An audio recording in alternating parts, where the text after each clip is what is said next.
Frantz Fanon wrote a book so dangerous that France banned it the same day it published. While dying of leukemia in 1961, this black psychiatrist created something that turned college students into revolutionaries, got smuggled across borders and hollowed out Bibles, and made the CIA put him on a watch list. He raced against death to finish one final message to the colonized world. Your chains are in your mind. Violence will set you free, and your oppressors are more terrified of you than you've ever been of them. 3 months later, he was dead. His book is still igniting revolutions. What made one man's ideas worth killing?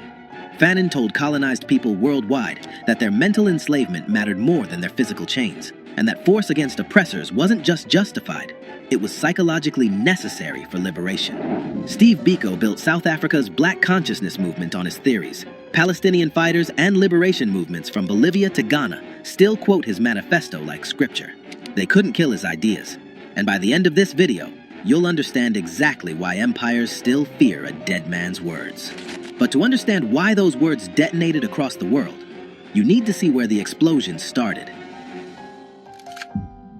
July 1925, Fort-de-France, Martinique. Frantz Fanon was born into a middle-class black family on a Caribbean island that looked like paradise, but functioned as a psychological prison.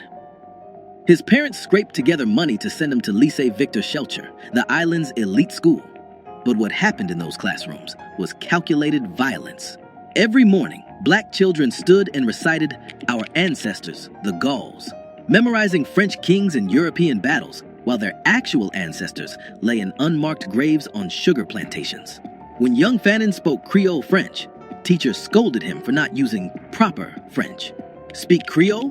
Primitive. Mention African history? Ignorant. Only French mattered. French language, French heroes, French culture. One teacher refused to participate in this erasure. Aimé Césaire had just created the Negritude movement, teaching that black identity was power, not shame. He planted seeds in Fanon's mind about pride and resistance, but seeds need fire to grow. 1940, Vichy fascists seized control of Martinique after France fell to Hitler. Suddenly, French racism wasn't polite anymore. It became official policy. Fanon, 15 years old, watched the mask slip off.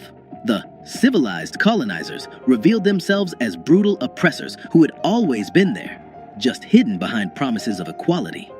Fanon was 15 when he watched French civilization reveal its true face. 2 years later, he volunteered to die for it.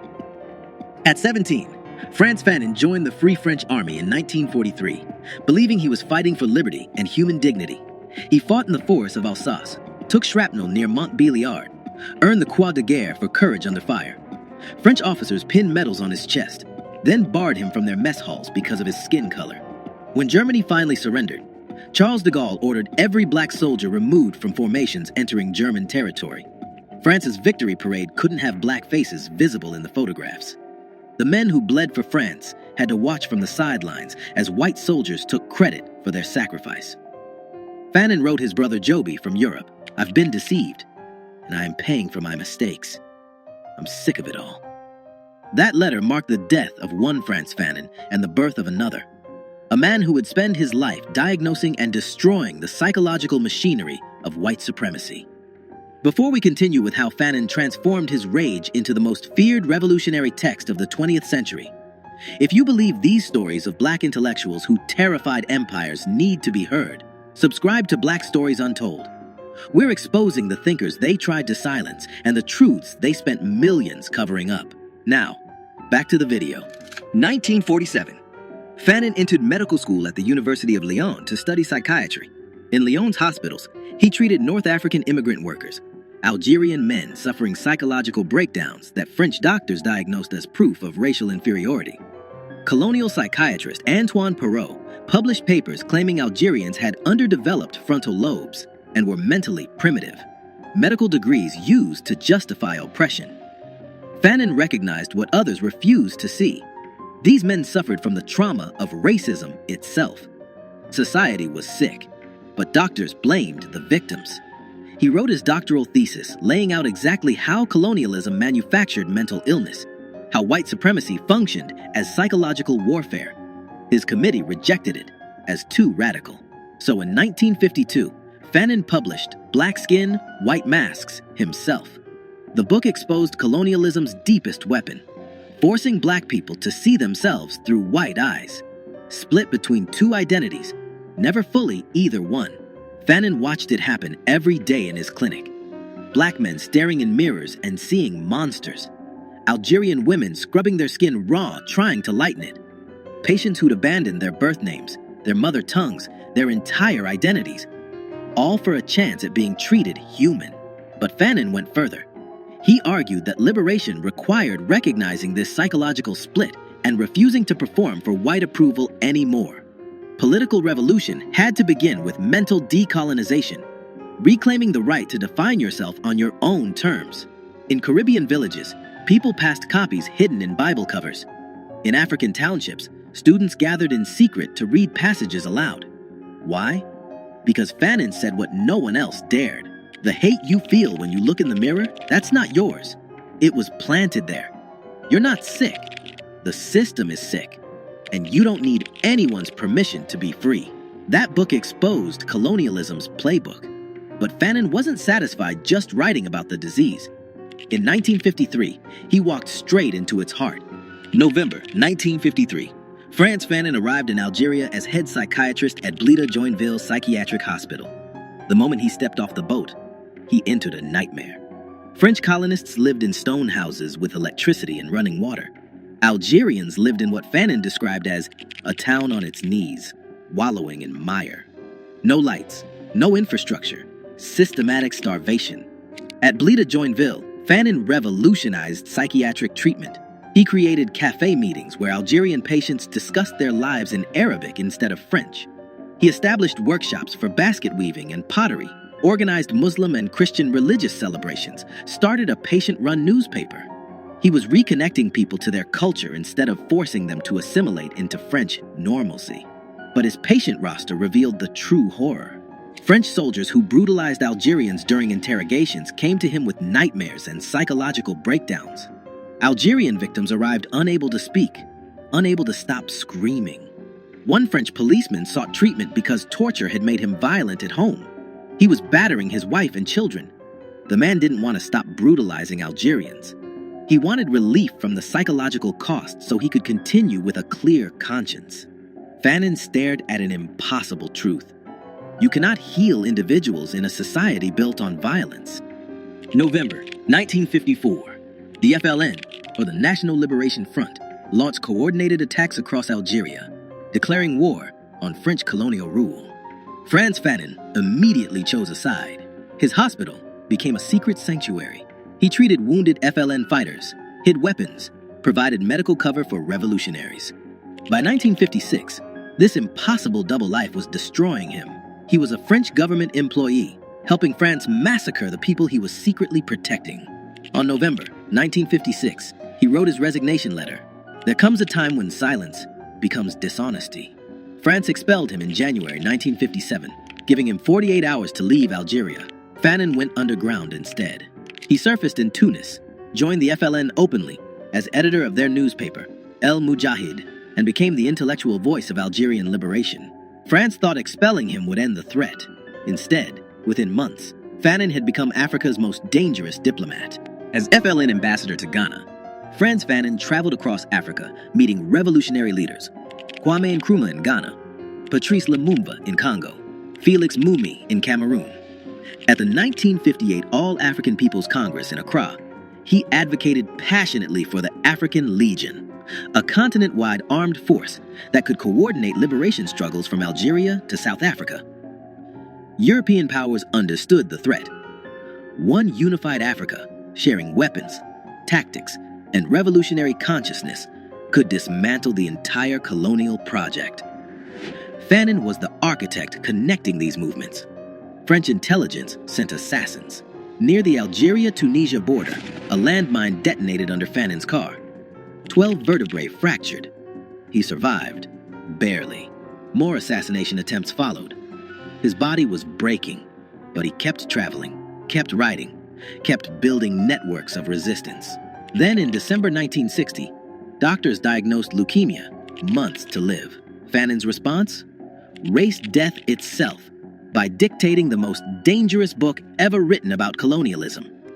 March through May 1961, Frantz Fanon lay in a Tunis hospital bed, dying, while his wife Josie sat beside him with pen and paper. For 3 months, through waves of pain, he dictated The Wretched of the Earth.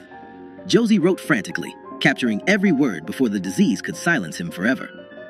The book opened with a declaration that made governments ban it immediately. Decolonization is always a violent phenomenon. Fanon explained that colonialism was born through force and maintained through force. Therefore, only force could destroy it. The colonizer spoke only one language: force. His most controversial argument came next. Violence had therapeutic value for the colonized. Fighting back didn't just win political freedom, it restored psychological humanity. Violence is a cleansing force that frees the native from his inferiority complex and restores his self-respect. The oppressed needed to fight not for revenge, but for rebirth. Jean-Paul Sartre wrote a preface that turned controversial into explosive. He told white European readers, to shoot down a European is to kill 2 birds with 1 stone, to destroy an oppressor and the man he oppresses at the same time.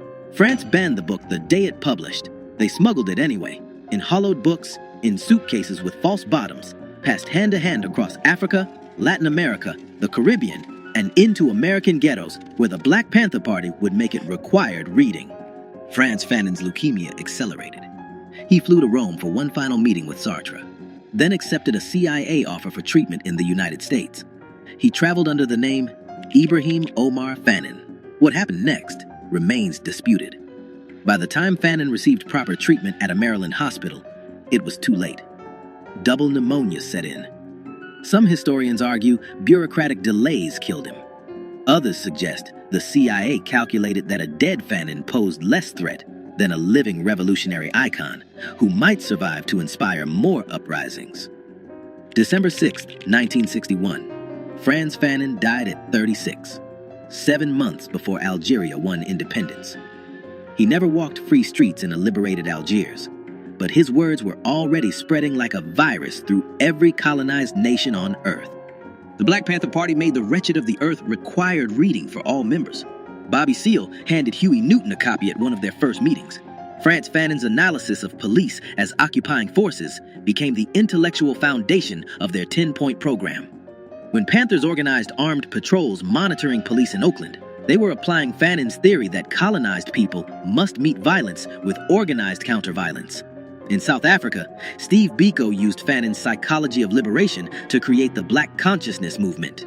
Biko taught that before you fight apartheid in the streets, you must kill it in your mind. Pure Fanon. Palestinian resistance movements treated his analysis of settler colonialism as a strategic manual. From Bolivia to Iran to Sri Lanka, liberation fighters discovered that Fanon had diagnosed their reality decades before they lived it. France still struggles with Fanon because he forces them to confront the torture, the massacres, the psychological warfare they disguised as civilization. American institutions fear him because his colonial analysis maps directly onto police brutality and systemic racism. When Ferguson erupted in 2014, protesters carried signs quoting a man who died in 1961. Critics argue universities sanitize Fanon, teach him as historical curiosity instead of living critique, strip away the call to arms that made him dangerous. But read him in prisons, at protests, in occupied territories, and his words still explode. The conditions he described haven't vanished. They've just rebranded. Frantz Fanon never commanded troops or held office. He weaponized consciousness instead. Empires killed him at 36, but killing the man didn't kill the ideas. Every banned book spawned 1,000 smuggled copies. Every attempt to erase him carved his words deeper into history. His family paid the price.